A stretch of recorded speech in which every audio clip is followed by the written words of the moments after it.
Colosseum, which is the largest amphitheater ever built, completed under Emperor Titus' rule in 80 AD. This monumental structure, capable of holding 50,000 spectators, has witnessed gladiators fighting to the death and even naval battles, where the arena would be flooded, transforming into a small ocean.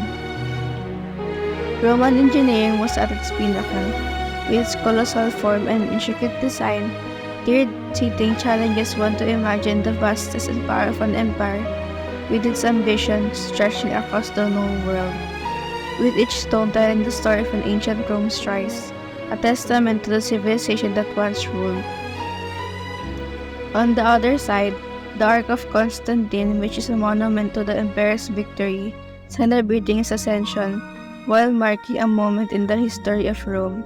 Together, the Colosseum and the Ark stand as symbols of the power, glory, and superiority of Roman engineering. Yet, as impressive as they are, words alone cannot convey the full scale and weight of their history.